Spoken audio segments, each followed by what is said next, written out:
11वीं 12वीं में जाने के बाद ना बच्चा अपने आप को बाप समझने लग जाता है। ये मैं तुम्हें बहुत रियलिटी बता रहा हूँ, बहुत रियलिटी बता रहा हूँ, मैंने जो खुद फील करी है। बच्चा अपने आप को बाप समझने लग जाता है 11वीं 12वीं में जाके। बच्चा सोचता है कि चलना मास्टरों से ज्यादा मुझे पता है, माँ बाप से ज्यादा मुझे पता है। बच्चा अपने आप को ये सोचने लगता है। मैं सही बोल रहा हूँ, बहुत बहुत डीप बात बता रहा हूँ, ध्यान से सुनना। ये क्वेश्चन बहुत आसान है, कुछ नहीं है तो हो जाएगा, तो तुम्हें आता ही है। बहुत डीप आता है। बीपीटी लिखी है ये बीपीटी पढ़ पाए नहीं पढ़ पाए तुम, बीपीटी लिखा है, बीपीटी का प्रूफ है। बीपीटी का प्रूफ नहीं करवाऊंगा मैं, बीपीटी का प्रूफ है ये। तो ये भी बहुत आसान है, ये भी नहीं करवाऊंगा। ये भी बहुत आसान है, चलो जल्दी से इसे कंप्लीट करते हैं। नॉट क्राइटेरिया, कौन सा सिमिलरिटी का क्राइटेरिया नहीं, आरएचएस क्राइटेरिया नहीं, ठीक है। अब इस वाले क्वेश्चन को करते हैं। तो मैं ये बता रहा था तुम्हें, 11वीं 12वीं में क्या होता है ना, 11वीं 12वीं में बच्चा अपने आप को जाके बाप समझने लग जाता है, ठीक है। अपने आप को सोचता है कि, मतलब ये हमारे साथ भी हुआ है, मैं ये नहीं कह रहा तुम ही गलत हो। नेचुरल है, नेचुरल है, बिल्कुल नेचुरल है, बिल्कुल नेचुरल है, बिल्कुल नेचुरल है। और यही सारी चीजें मैंने अनबर्बाद में लिखी है। मैं तुम्हें जो अनबर्बाद बुक है वो लॉन्च का निमित्त नोटिफिकेशन लगा दिया क्या कमेंट सेक्शन में? हाँ लगा दिया। 10 तारीख को लॉन्च होगी बुक। ये सारी चीजें लिखी है जो मेरे जीवन के एक्सपीरियंस है, जो मैंने कभी ऐसे, जो मैंने तुम्हें घर की बात बताई है ना, जो मैंने तुम्हें क्या कहते हैं, ये बात बता रहा हूँ 11th 12th वाली। तो ये सारी चीजें मैंने उस बुक में लिखी हैं, जो अनबर्बाद बुक में लॉन्च कर रहा हूँ, 10 तारीख को लॉन्च करेंगे। तो पॉइंट इसकी 11वीं 12वीं में जाके बच्चा अपने आप को भगवान समझने लग जाता है। उसको लगता है कि माँ बाप से ज्यादा मेरे को पता है, टीचरों से ज्यादा मेरे को पता है, ठीक है। अलग अलग चीजों में, मतलब तुम्हें पता ही है वो सारी क्या गलत चीजें होती हैं जिसमें बच्चा फंस जाता है। इससे क्या होता है ना कि वो अपना जीवन का 1 साल बर्बाद कर देता है। तभी मैं कहता हूँ कि 11th जो है ना, 11th ये मैक्सिमम बच्चों की बर्बाद हो जाती है। क्यों बर्बाद हो जाती है? इसका एक रीजन होता है घमंड। बहुत घमंड आ जाता है कि 10वीं तो मैंने फोड़ दी, ऐसी 11वीं भी फोड़ दूंगा, ऐसी 12वीं भी फोड़ दूंगा।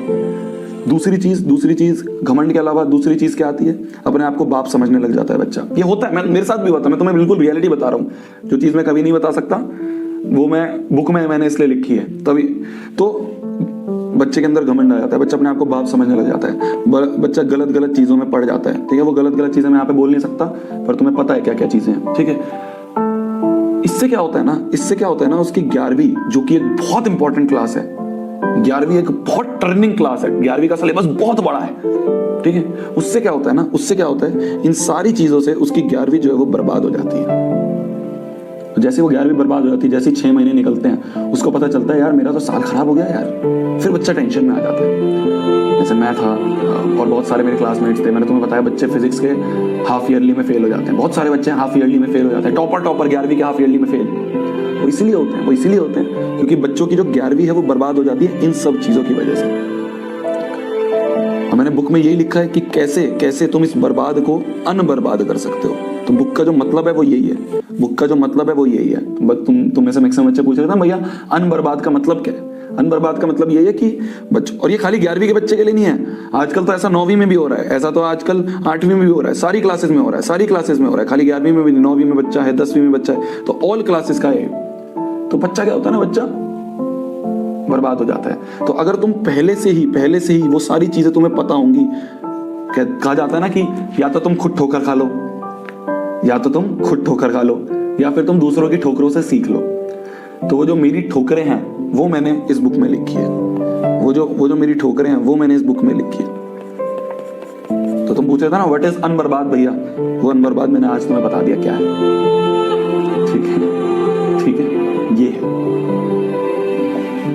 चलिए आगे बढ़ते हैं। बस तुम बर्बाद मत होने देना मेरे जान।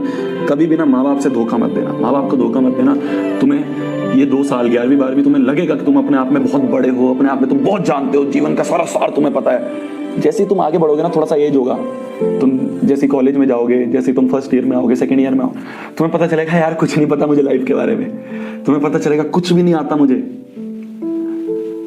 मैंने ये चीज बहुत पहले रियलाइज कर ली थी, और मैं हर चीज अपने पापा से डिस्कस करता हूँ, चाहे कुछ भी हो। और मुझे ये पता है कि हाँ यार, पापा मम्मी जो है हमारे, उनको शायद व्हाट्सएप के बारे में इतना नहीं पता, उनको शायद इंस्टाग्राम के बारे में इतना नहीं पता, उनको शायद यूट्यूब के बारे में इतना नहीं पता, उनको शायद ट्विटर के बारे में इतना नहीं पता, उनको शायद आजकल जो ये चीजें चल रही हैं बच्चों की एज में, है ना, ये सारी चीजें नहीं पता है हमारे माँ बाप को। पर हमारे माँ बाप के पास एक चीज है जो हमारे पास नहीं है, उसे कहते हैं एक्सपीरियंस, उसे कहते हैं वो नॉलेज, उसे कहते हैं वो 40 साल 50 साल का एक्सपीरियंस। वो एक्सपीरियंस जो है ना, वो एक्सपीरियंस कुछ नहीं है हमारे इस यूट्यूब, इंस्टाग्राम, ट्विटर और ये जो फालतू की चीजें, इन सब की नॉलेज से। तो हमारे माँ बाप के पास एक बहुत बड़ी चीज़ है एक्सपीरियंस। तो मैं हर चीज़ से पहले कोई भी डिसीजन है, चाहे पापा को पता ना है यूट्यूब के बारे में, चाहे पापा को बिल्कुल नहीं पता है टेक के बारे में, पर मैं फिर भी उनसे एक बार बोलता हूँ कि पापा ऐसा ऐसा सीन चल रहा है, मेरे को क्या स्टेप लेना चाहिए। तो वो अपने एक्सपीरियंस, पास्ट एक्सपीरियंस के हिसाब से मेरे को गाइड करते हैं। तो इसलिए कभी भी माँ बाप से धोखा मत देना। मैंने देखा है, और ये मैंने अनबरबाद में भी लिखा है। अनबरबाद में एक मेरी क्रश के बारे में कुछ चीज़ें मैंने लिखी है, ठीक है, मेरी 9th-10th की जो क्रश थी उसके बारे में कुछ कुछ लिखा है। माँ बाप से कभी धोखा मत देना। चलो आगे बढ़ते हैं, आगे बढ़ते हैं, आगे बढ़ते हैं। बहुत बहुत बहुत मोटिवेशनल चीज़ें हो गई। मतलब मैं वही बोल रहा हूँ ना, बुक में मैं वो सारी चीज़ें लिख सकता हूँ जो मैं